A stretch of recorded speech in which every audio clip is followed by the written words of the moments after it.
Okay, so good afternoon, all. Welcome to the last module, that is module 6 of the value-added course on renewable energy technology and its future potential.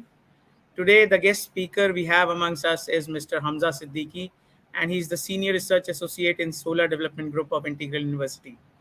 And he'll be delivering a lecture titled Latest Trends in Solar Photovoltaic Cell Technologies, wherein he will be highlighting the potential of third and fourth generation solar technologies and how they can be used to harvest solar technologies, solar energy. So, without much ado, let's call upon Mr. Hamza Siddiqui. Hamza, sir. So, the stage is Okay. all yours, sir. Thank you, sir. Thank you, Piyush sir, and Celine sir for organizing such a wonderful value-added course on renewable energy technology. Now, as we all know, the for slowing the effect of global warming, one of the most pressing challenges of the century, it demands a lot of sustainable technologies that for electricity generation. And till date, we have been using solar-based photovoltaic technologies for uh, uh, for renewable energy, so electricity generation. And under this category, there are some very potential new technologies that have developed, and they are of thin film PV technologies. Some of them are organic solar cells and purpose guides, etc. They promise very good scope in both in area of electricity generation and in the area of solar research also.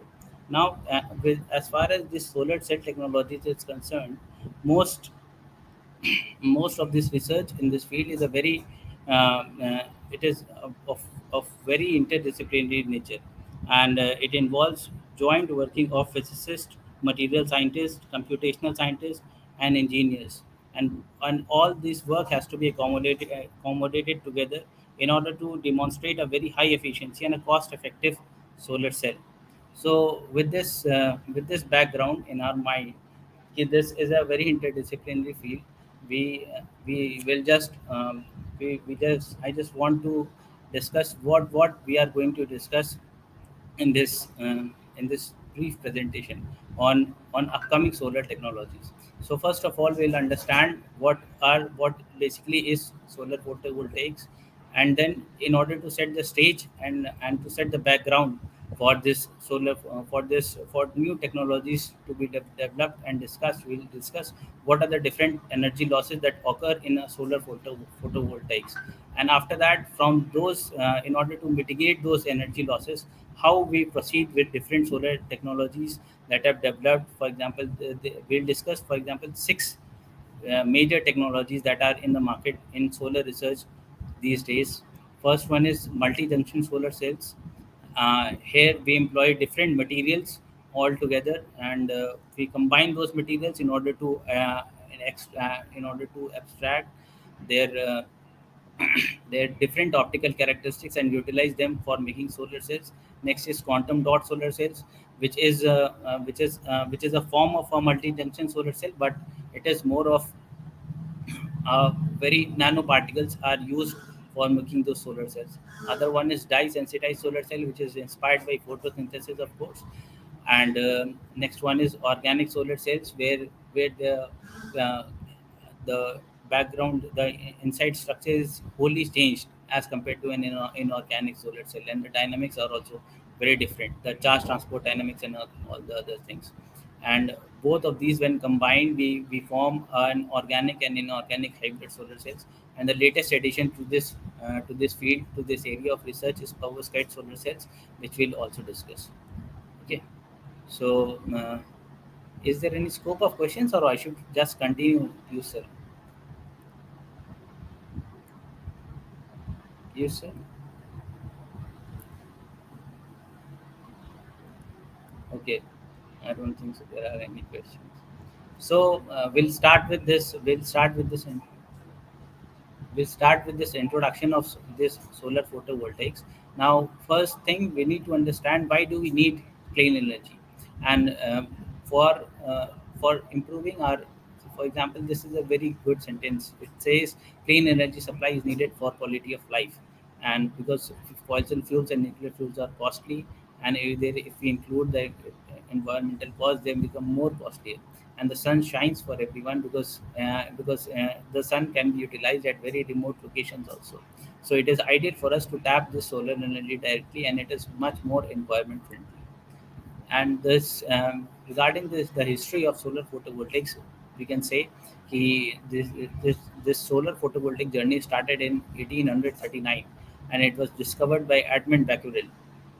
In 1954, the first solar cell was developed by Chapin, Fuller, and Pearson, and it had an efficiency of 6%. And this was a silicon solar cell. And after this electronics, this chip integration and all this VLSI integration happened, and therefore this uh, this research started the research on in solar cell technology started more aggressively. The first organic solar cell was discovered, for example, in 1986, and till date, till 2019, the highest efficiency solar cell that has been manufactured is of 47.1%, and which was made at National Renewable Energy Laboratory in USA. So most of all, if you do a Scopus database research and find out how many research papers are being published in the area of solar cells, it is will be humongous. It's a very large field, and many different worldwide known figures are working in the field of solar cells. So we should take inspiration from them and start this.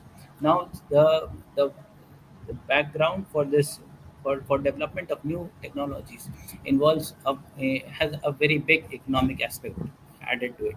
So so it starts with a module. Basically, there is a solar module in which there are a number of solar cells that are arranged in a combination of series and parallel with each other. So when we talk about this cost of solar photovoltaics, there are three things basically: the module, the cell processing, and the silicon wafer. So 35% of this cost comes from the structure of the module, and 25% of this cost comes from this how to process these efficient solar cells, so we can make so we can harness good amount of electricity from it. And in case of inorganic solar cell, 40% of this cost goes to development of this pure silicon wafers. So, so our main objective is here is to lower the cost of solar cells. Now, in order to lower the cost of solar cells, we have developed these different technologies.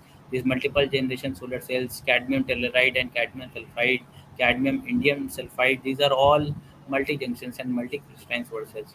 And then we have some thin film solar cells, for example, which are dye-sensitized and organic hybrid solar cells.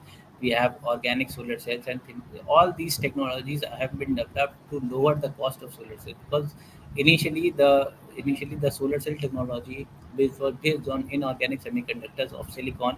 It was not able to take off just because due to its very high cost, which prevented it to make very cost efficient solar cells. So scientists developed this new technology so that the cost of these solar cells can be toned down. Now in this graph, here is an example of the efficiency that have evolved during this research, and there are many.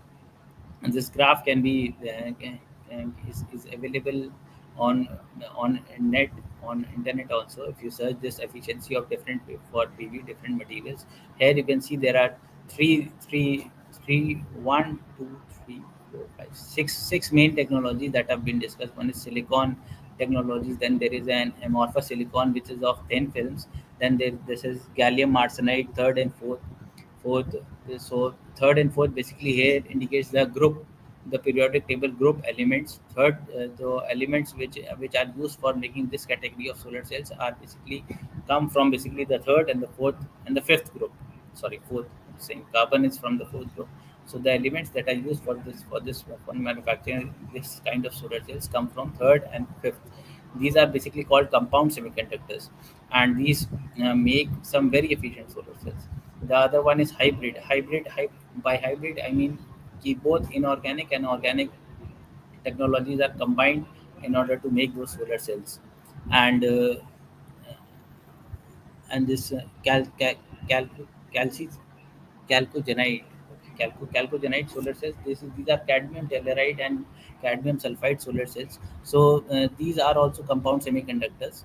And the last one here is emerging PV, emerging photovoltaics. In this area of emerging photovoltaics, two main photovoltaic technologies that are that are classified are organic photovoltaics and perovskite. So basically, these two areas, organic photovoltaics and perovskites, are the latest research areas in this field of solar PV technologies. Next, why solar? We will understand why solar photovoltaic technologies are needed. New technologies are needed because just to increase the high throughput. By high throughput, we mean the scalability of this manufacturing production has to be increased, because we all know that this demand of electricity is rising day by day, and in order to fulfill this demand by renewable energy technologies, we need a very large scale production of these solar cells. So this is what is meant by high throughput and low cost processing. And by high throughput, in this process of high throughput, we can just print solar cells as we print pages on paper, because these solar cells come in the form of ink, which can be printed on plain and flexible substrates. So by that process, the scale of printing of the solar cells will become humongous, and thereby it will increase our capability of manufacturing solar cells. So this is one of the reason, and the other reason is one of the disadvantage of these inorganic solar cells is that they have to be built on very rigid substances. Ki, uh, which is because uh, they have a very thick film, and they have to be supported for making this solar cells. Whereas these new technologies, they can be built on flexible surfaces and conformal. By conformal, we mean um, a map which is of the same, mostly on the same plane. It should not go on the out of the plane. So these technologies can be built on the flexible surfaces, and these are also eco-friendly technologies, because most of the materials that are used here are biodegradable in nature. And in in case of inorganic solar cells, mostly we use this the materials which are not biodegradable in nature. Hence, even though we are manufacturing, we are calling them green technologies, but they are not truly green in a true sense, because some way down the line they will cause environmental pollution in some way. So this was the background basically, why we need this much of solar technologies. Next, we will start. I want to start this discussion of new technologies with this with this small diagram. And this is a diagram of a classic PN junction solar cell, which wherein it is highlighted how basically in an inorganic semiconductor this this electricity is generated. So as we can see here, this whole here is a molecule which is excited from the light, which is falling on this solar cell. And when it is excited, the covalent bond in between this electron and this whole these two atoms, it breaks, and it generates into an exciton. And this exciton, what is an exciton? Basically, an exciton is an excited state of a molecule, of an atom, I can say, of an electron. So so this excited state is falls in the conduction band, and the whole which remains over here, it falls in the valence band. So basically both of these pair, this form an this form they form an electron hole pair. And when light is falling on this these electron hole pairs are generated. And due to the inbuilt electric field in the solar cell, these electrons are pushed towards the cathode, and the holes are pushed towards the anode. So there we can thereby creating a potential difference in between this this thing, so, in between this solar cell. So this is the basic working of this inorganic semiconductors.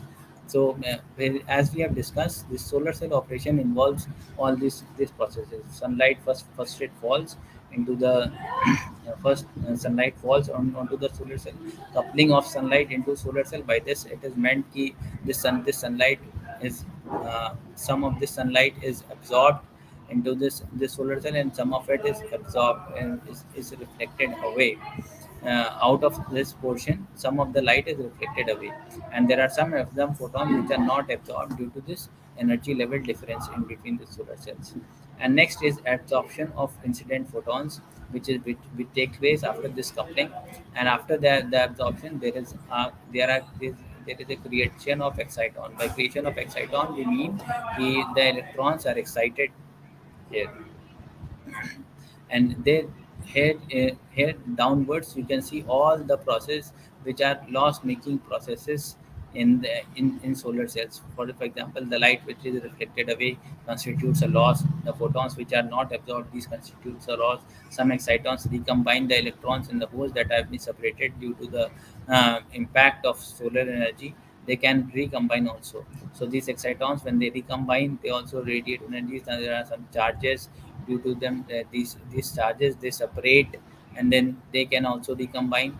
So in between these things, these are all the loss processes that happen. After the creation of exciton, there is a creation of free charge, which occurs when this bonding in between the electron and the hole breaks, and therefore these free charges emerge, and these free charges are pulled towards their respective electrodes, which is which results in separation of charges by a built-in electric field, and these charges are collected at electrodes. So this is basically this uh, this diagram specifies the whole life cycle of, you can say, life cycle of production, of electricity generation in a solar cell. First, sunlight is coming onto the solar cell. It is coupled, and then there is an absorption of incident photons, and due to this there is a creation of excitons. And this creation of excitons at the interface of the material, it results in creation of free charges. And this creation of free charges, these free charges separate due to this built-in electric field, and these free charges are then lastly collected at the electrodes. So this is the solar cell operation. That is, now here we are going to discuss the energy loss in organic photovoltaic. So there are two types of energy losses in mostly. So in all types of photovoltaics, they can be organic or inorganic.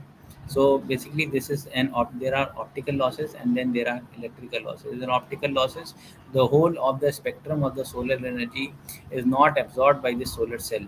So there is a sort of a spectral mismatch in between this solar cells and its efficiency, in between the absorption profile and the incident incident profile of the solar spectrum. So this mismatch constitutes these optical losses. Apart from this, there are electrical losses, which can be divided into two groups. First is charge generation, and the other one is charge recombination. In charge generation, there can be morphology losses, disorder losses, and orbital offsets. And in charge recombination, there can be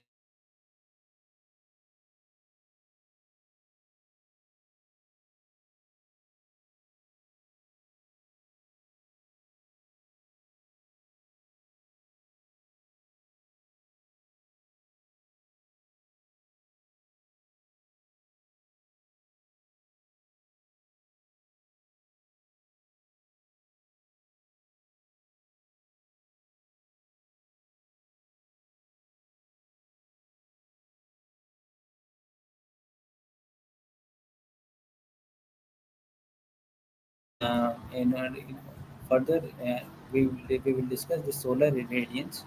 Solar irradiance, as you can see over here, what is AM 1.5? AM 1.5 is the atmospheric mass that is above the solar cell. And as we all know, the some of the energy radiated by our sun, most some of it is absorbed by our atmosphere. So the length of the atmosphere above the solar cell constitutes a big chunk of mass, and that mass is at different places, is different at different places. That is why it is so necessary to to know the latitude and the longitude of a place when we are when we are designing any solar system. So here in this figure we can see the solar irradiance at AM 1.5. It means ki, the air mass over this is 1.5. And when we see ki there are many wavelengths which are absorbed by this by this by the atmosphere in this AM 1.5. For example, here, for example, we can see 1200 nanometer of wavelength is most of this wavelength is absorbed. Similarly, just below this 1500, most of the wavelength of light here it is absorbed. Uh, very many wavelengths are also absorbed in 1800 and 2100 over here. So so as we can see, this is the solar spectrum. So this is the total amount of solar energy that is incident on a solar cell, and it can be found by by this irradiance, which is given by Hc by lambda 5 times d lambda, 5 times lambda d lambda. This just 5 times lambda d lambda. This indicates the energy of the solar cell, and Hc by lambda is the energy. So, and 5 times lambda d lambda is the number of photons of lambda wavelength. So, if we integrate both of these, we'll find this the total irradiance power. So, at 1000 at AM 1.5, the power is calculated to be 1000 watt per meter square. So, this is one thing. Next, I want to stress about this interaction of photons between the photons and semiconductors. So there are basically three processes that occur. One is the non-absorption of electrons, and the other one is creation of electron hole pair, and the other one is thermalization. During non-absorption, the energy which is falling on this semiconductor, it is less than this band gap, as it is written over here. This Eg is less than energy of the photon is less than this band gap. So in this case, no energy will be absorbed and it will just simply pass through the semiconductor, and no exciton, no, it will not be able to excite any electron from valence band to conduction band in this case.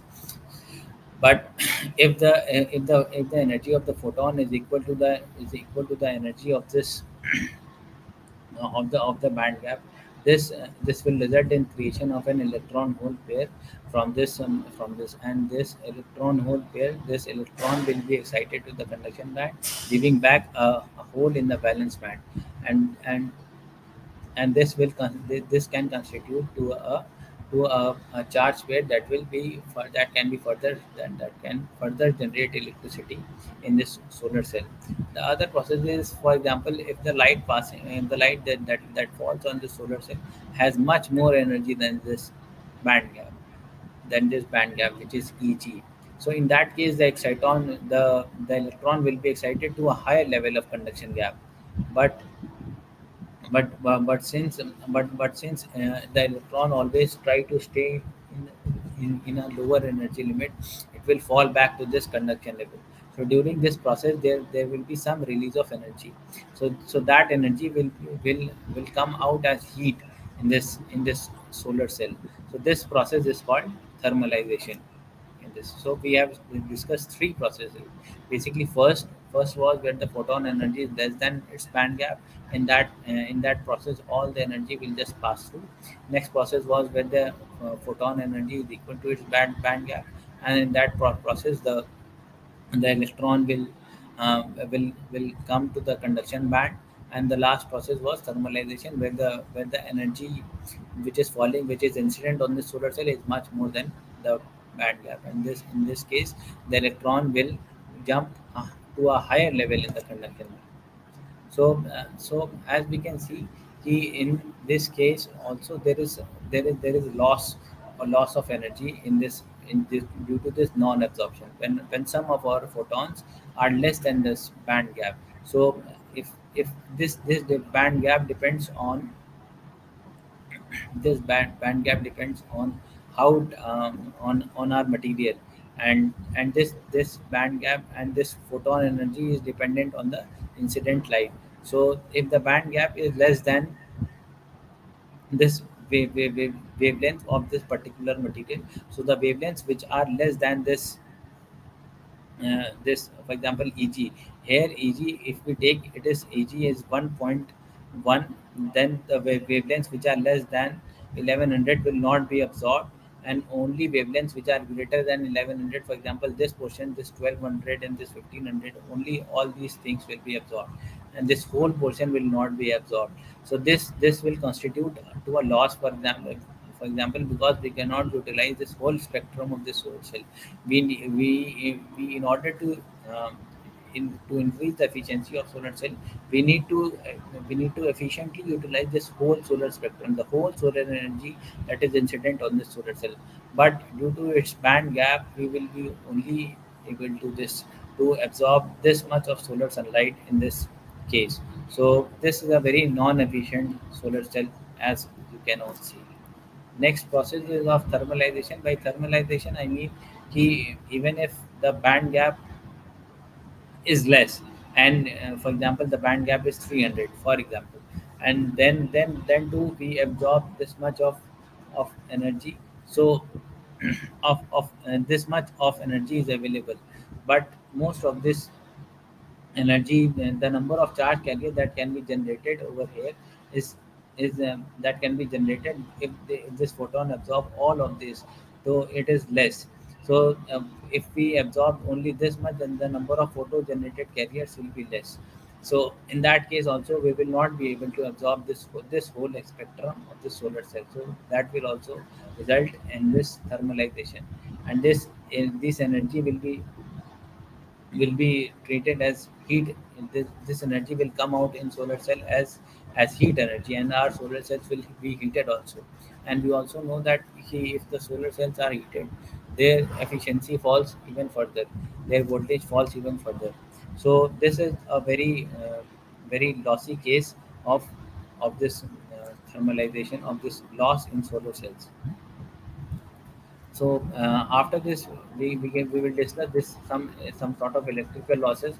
Electrical losses, as I have told you earlier, can be classified into charge transfer, loss, radiative recombination, and non-radiative recombination. Charge transfer losses basically occur at the interface of this different molecules, which result in hole and electron. So this is the charge transfer loss which occurs. Radiative recombination. By radiative recombination, I mean the recombination. Some of these excited charges, they recombine from first on the absorption of light. They First, on the absorption of light, they are excited, and then they separate, and in the form of electron and hole. But in some situations, they can also recombine back, and when they recombine back, there is this process is called recombination. So in this recombination, it is of two types: recombination, radiative recombination, and non-radiative recombination. By radiative recombination, it is meant that this recombination emits some kind of light in the solar cell. That is why we can see that these solar cells are very glowy in nature. And this non-radiative recombination, there is no light emitted out, and only heat is emitted out. So if we subtract all these losses from this solar cell, we can get this R open circuit voltage in any of solar photovoltaic solar cells. So this is what there was a very important. There were two very important scientists, and one was William Shockley, and the other one was Hans Weiser. And it is very important to note that in a solar junction solar cells, there, as we have discussed, it possesses lots of energy losses, like transmission of photons with energy less than the band gap of a semiconductor, and the loss of energy as heat, which was thermalization loss. So, these two scientists in 1961, they calculated this what could be this maximum efficiency of solar cell, and they found out this maximum efficiency of solar cell for a band gap of 1 electron volt cannot exceed more than 31%. And this balance was based on a detailed balance calculation. And I just wanted to elaborate on this thing. कि retained balance calculation assumes कि in any sort of equilibrium, the equilibrium occurs only when the process occurs in both these directions. For example, if the rate of a process in one direction is r, and the rate of the process in the reverse direction should also be r in order for that whole process to be in equilibrium. So if we want the solar generation to occur in our solar cells. So it is necessary that the charge generation and charge recombination are balanced by the same rates. So the number of charges that are being generated in a solar cell is exactly matched by the number of charges that are recombining at the same time. So this means ki the efficiency of our solar cell can never be 100%. And this was the basis of this calculation by detailed balance calculation by Shockley and Poisson. And I've in this value added course there is an assignment which I've shared this paper. And I would be highly I would urge you all to please go to that paper and find out more how brilliantly these two scientists have formulated this this theorem कि the efficiency of solar cell cannot exceed 31% for a band gap of 1 electron volt. So this was 1961, and after that many scientists came and they have tried to uh, cross these efficiency limits by having two or more semiconductors of different band gaps, and they have incorporated these two or different band gaps into the same cell. So that way we can increase the efficiency of solar cells by more than 31%. And as I've discussed earlier, the latest the solar cell which was discovered at in 2019 had an efficiency of 47%. So it was a sort of a multi-junction solar cell where different types of materials were utilized for making a solar cell of us in the same cell. So I will urge you all to go through this paper and then find it out. Okay.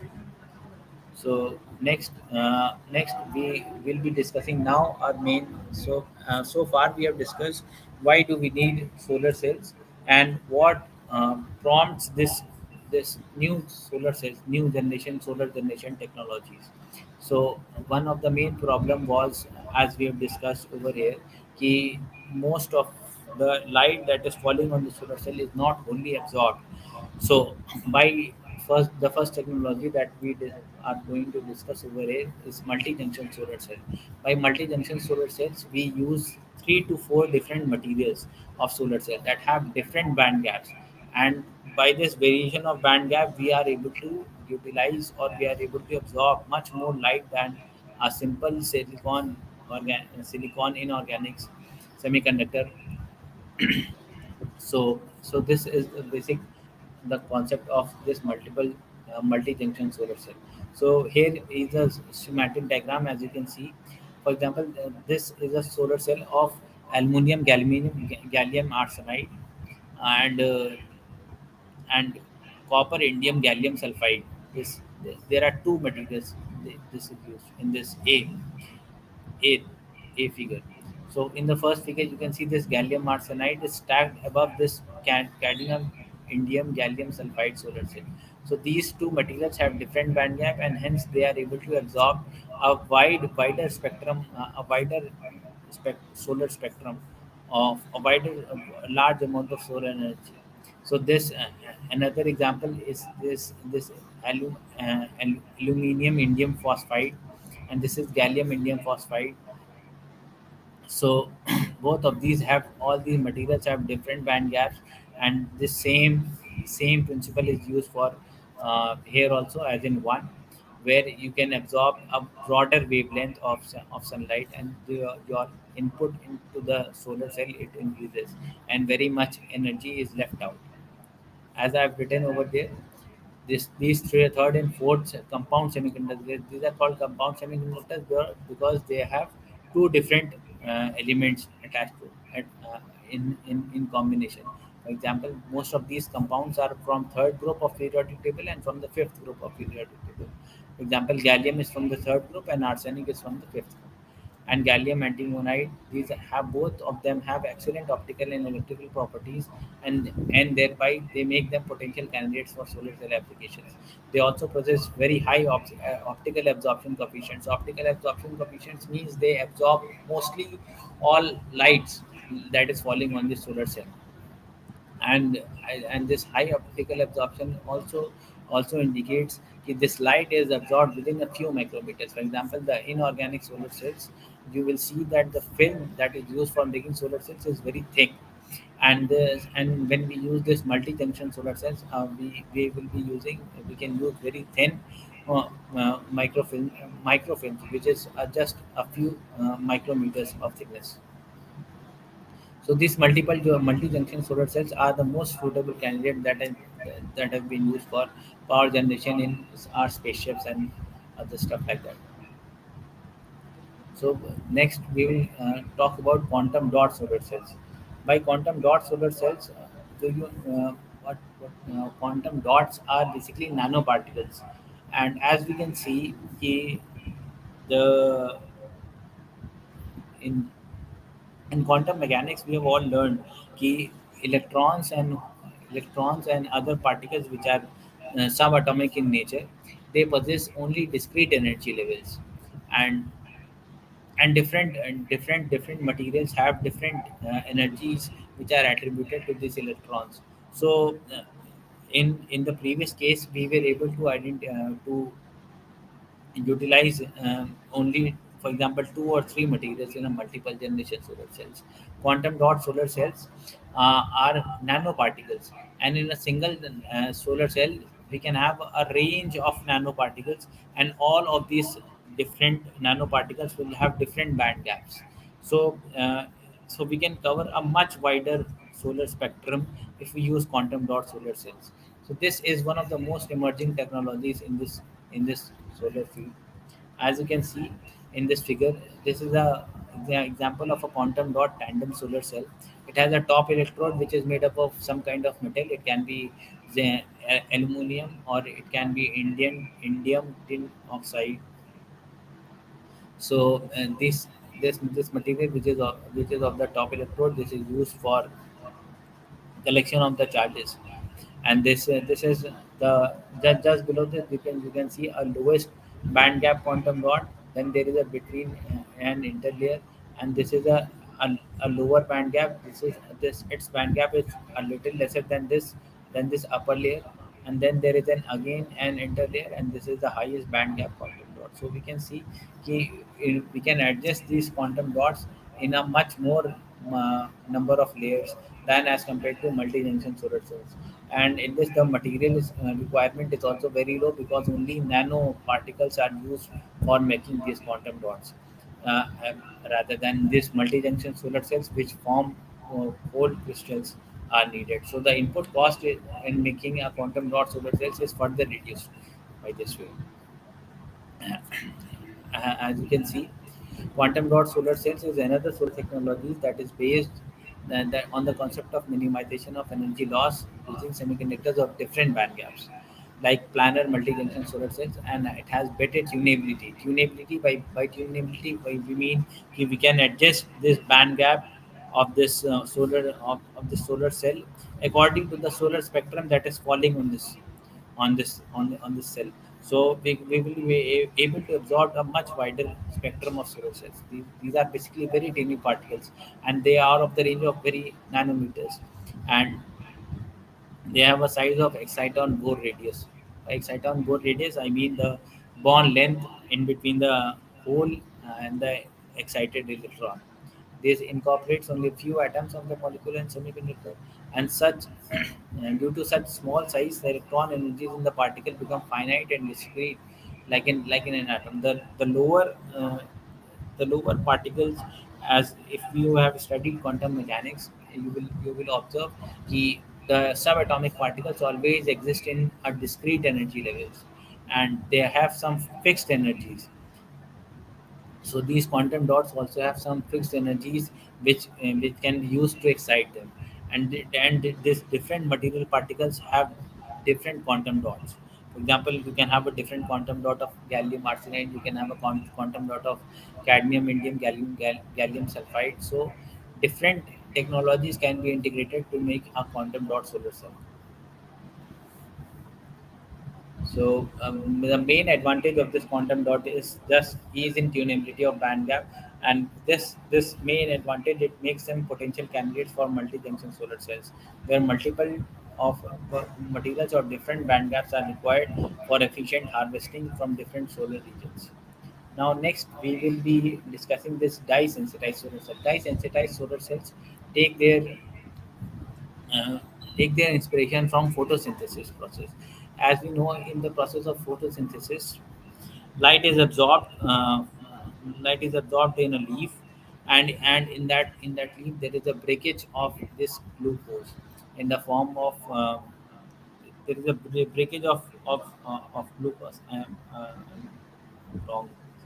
There's a there's a breakage of this water particles in the form of carbon dioxide,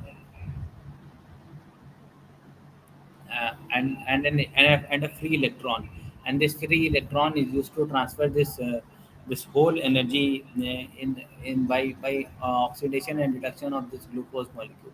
So by taking cue from that the process of for photosynthesis, these dye sensitized solar cells are used to make dyes. And with these, basically, when light falls on these dyes, these are excited, and when these dyes are in an excited state, they react with this electrolyte, and this electrolyte undergoes a redox reaction, where oxidation of this electrolyte is taken place. By oxidation, I mean they absorb electrons, and this these dye molecules, they are reduced. I mean, for example, they absorb electrons in this thing. So this cycle continues until the light is falling, and these are excited. These molecules of this dye is excited by sunlight. So as we can see in this diagram, the dye molecules are when when light is falling on these dye molecules, they are excited, and when they are excited, this electrolyte reacts with this dye, and then through a redox reaction, it absorbs and generates electrons, which is transferred to this plate, which is adjacent to this which is adjacent to this electrolyte, and hence this process of dye-sensitized solar cells works. So, as I have discussed, dye-sensitized solar cell is another class of thin film solar cells, and it is based on organic dyes. These dyes are made from carbon compounds, basically, and a DSSC possesses a TCO coated substrate, which is subsequently coated with a porous layer of band gap of semiconductor tin indium oxide. Due to large band gap of tin indium oxide, it absorbs very little light in UV range and works as a window material. So the tin indium oxide can be used as in place of a glass substrate in this type of material. Tin indium of glass is a very non-flexible thing, and tin indium oxide is a very flexible, can be made flexible also. So these dye-sensitized solar cells use tin indium oxide. And in order to formulate this solar cell, the counter electrode is coupled with a dye-coated electrode with an electrolyte medium, and there is an iodine and iodine redox couple, for example, which is achieved by addition of iodine to some metal.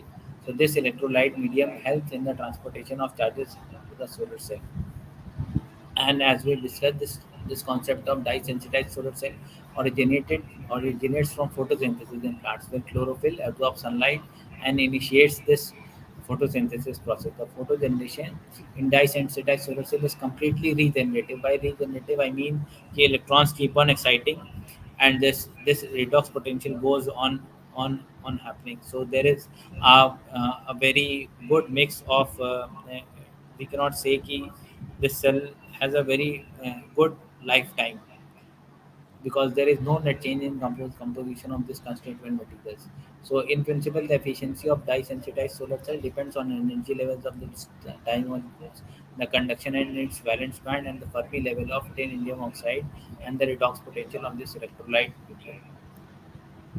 So, as a very good example, I want to just mention that this Swiss Tech Convention Center at Ecole Polytechnic in Switzerland, this whole roof is made up of dye-sensitized solar cell, and it is one of the most recent advancements in this area of dye-sensitized solar cells. So next we will discuss this organic solar cells. Organic solar cells are indeed a totally a different ball game. So in organic solar cells we have two different materials. One is the acceptor material, and the other one is a donor material. And there is an whole transport layer behind it, and then there is a glass substrate behind this. So the acceptor material and the donor material, these both form a combination in and give rise to an active layer. And in active layer, these these when the light falls on active layer, the electrons are excited from the donor, and they are accepted by the acceptor, because this is highly electropositive molecule. This donor molecule is a highly electropositive molecule, and this acceptor molecule is a highly electronegative molecule. So this has a tendency of accepting the electrons, and this has a tendency of donating these electrons. So when this electron is excited in the donor, it goes to the acceptor, and thereby it goes to this aluminum electrode that is attached that is attached to this acceptor, and the whole is transported from whole transport layer to this glass substrate, whole transport layer to this conducting oxide, which is there below the whole transport layer, and we can take the connections out from this thing. So this is a bilayer structure, and the this A diagram shows a bilayer structure. There is a continuous layer structure between the electrons and the holes. Uh, and in organic semiconductors, this diffusion length. There is a thing called diffusion length. This diffusion length signifies the amount of distance that an excited electron uh, can travel before recombining. So when we have this single junction solar cell, so only the exciton that are excited, which are near this junction, can cross over this acceptor from to they can cross over this to this acceptor from this donor. But we will see that the number of charge carriers which are very near to this solar cell are is very low. So this results in a huge losses, and most of the free charge carriers that are excited, they recombine in the donor itself. So in order to mitigate this kind of loss, we use a bulk heterojunction structure. This BHJ means bulk heterojunction. In this bulk heterojunction, this donor and acceptor molecule are both mixed in phase. For example, they are put in a solution, and then they are mixed in phase, and then they are coated on a flexible substrate. And just because they are mixed in a substrate, this interface is not of a single layer anymore. They form multiple interface inside only, and due to which this electron transfer from this donor to acceptor is much more efficient in this case. So earlier this geometry was being used for organic solar cells, and then when these kind of geometries were being used, the efficiency was not more than 3 to 4%. But since some time, this bulk heterojunction has been introduced, and this geometry has resulted in efficiencies of more than 18% in case of organic solar cells. So, as I've discussed, this organic solar cells, light falls on the solar cells, and the electron is excited. It forms a whole pair in this donor molecule, and an electron pair, and an electron in this acceptor molecule. And by diffusion, this process, this electron hole pair, which is bounded by covalent electron, this this hole moves through this interface, which of this interface. This line. This is the interface between the active layer, between the acceptor and the donor. And by the process of diffusion, this moves here. So when it comes to this interface, so since since due to this energy gradient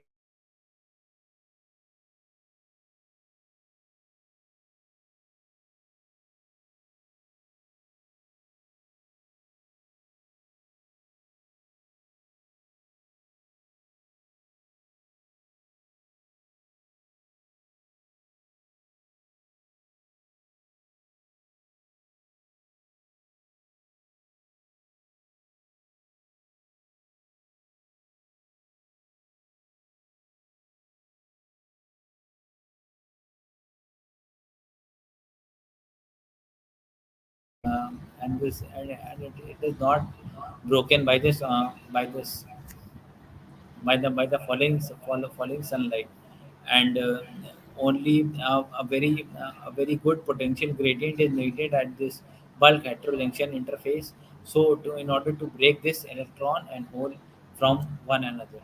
Once they are broken, they are transported to this respective electrodes.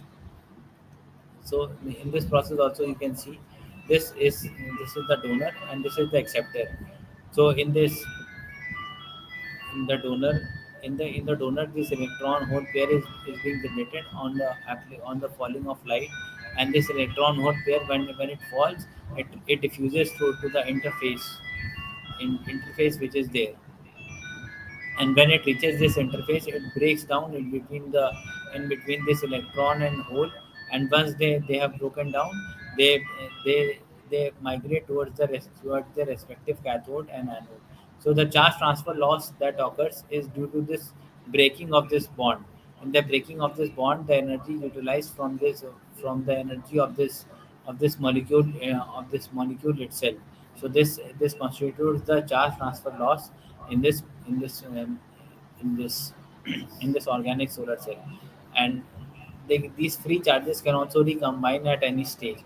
When these free charges recombine at and when these free charges recombine and they emit light, they constitute a recombination, radiative recombination loss. And when these charges combine and they don't emit any light, they just emit heat. These constitute the non-radiative recombination loss. So as you can see, these five figures A, B, C, D, E, they signify this. Exciton photogeneration in donor material, and here you can see exciton migration towards donor receptor interface. Here you can see the charge transport at donor receptor interface, and in figure D we can see this long range charge separation, and figure E we can see the charge transport and extraction by this molecule by this electrodes, respective electrodes. So this was organic solar cells. Organic solar cell is one of the most important area is in this emerging solar cell technologies. Recently, we have also started our research in organic solar cells, and we are working with many research institutes in Lucknow also, and we are working on some kind of collaboration from IIT Kanpur and IIT BHU also to materialize so that we can develop our future research in organic solar cells. And the other one is one of this organic inorganic hybrid solar cells. So this hybrid solar cells combine the good things of both organics and inorganic solar cells. For example, these also have uh, polymer and semiconductor nanoparticles which are of the donor and acceptor kind, and they have an electron transport layer and a hole transport layer. So these can be made of different photo materials. They are also a combination of this they are also a combination of dye sensitized solar cells are also the principle of dye sensitized solar cell is also used in this semiconductors of this. For example, they can have nanoparticles or they can have nano rods which are small rods or tubes, and they can have these arrays, these fixed designed arrays. This design is one of the uh, most developed designs and most used designs in this organic and inorganic hybrid solar cells. So here also the process is the same. Light falls on these polymers, and then they are excited to this conduction band, and wherein due to this inbuilt built feed, they are transported. Different charges are transported to to their respective electrodes. Electrons are transported to the cathode, and holes are transported towards the anode. So these solar cells have both organic and inorganic hybrid, and have both electron donors and acceptors, and hence they are called organic inorganic hybrid solar cells. And their property is that they utilize high electron mobility of inorganic crystals, and the wide range absorption of solubility and processability of conjugated polymers. By conjugated polymers, the we mean the pi bonded structures of this organic molecules. The combined absorption spectrum of organic and inorganic semiconductors in composites, this improves photon harvesting. So similarly, the relative energy levels of donor and acceptor materials in hybrid solar cells are of high importance, as the photocurrent of the solar cell depends on the energy level alignment at both donor and acceptor interface.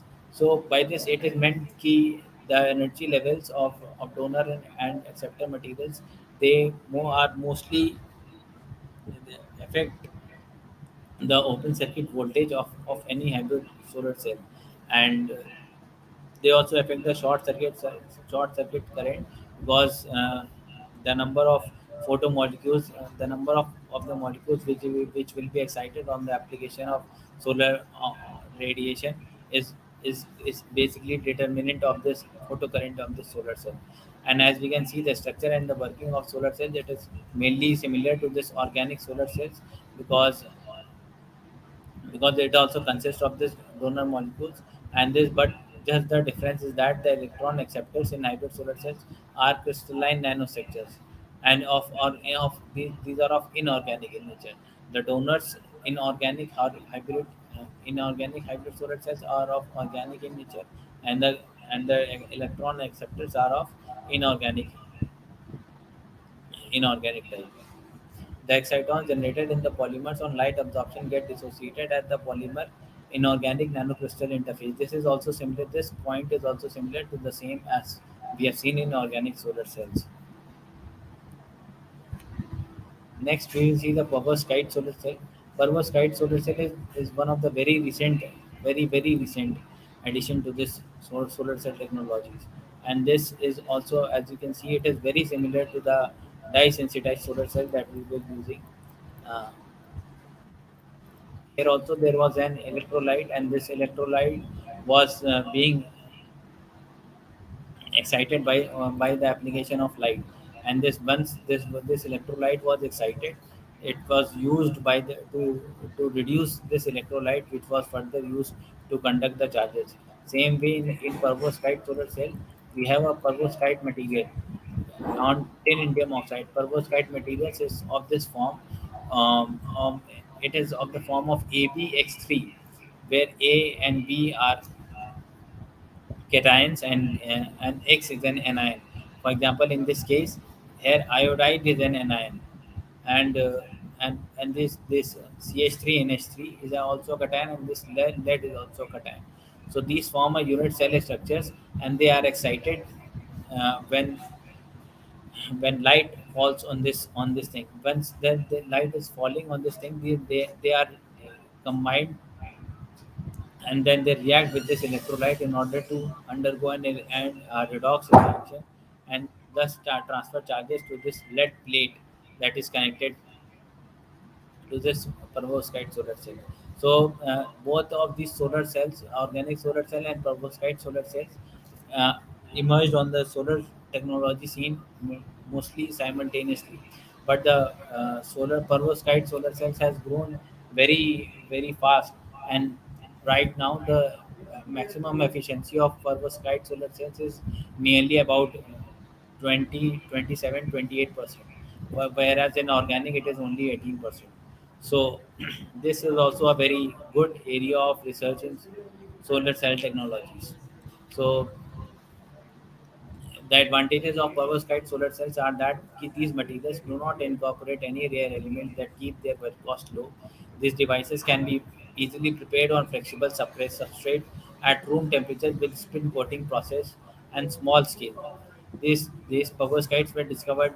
These perovskite materials is not very recent, and it was discovered way back in 1839, and it was discovered by a Russian mineralogist. His name was L.A. Parvsky. And an example of this perovskite solar cell is calcium tin oxide, where calcium atoms are located at the corners of a unit cell. For example, like this, in the corners, here, all these corners, there will be calcium atoms, and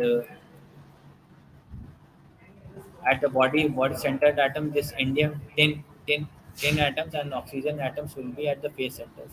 So all these perovskite materials have a formula of ABX3, which where A is a bigger cation in this thing is tin atoms, and B is a smaller cation, and A is an anion. So this kind of the structures which are there in ABX3, this kind of structures form perovskite solar cells. So this was a quick review of the different solar cell technologies that are being used in in research also, and these technologies are also being worked upon, as you can all see. So this was all. I would request you, sir, to please continue.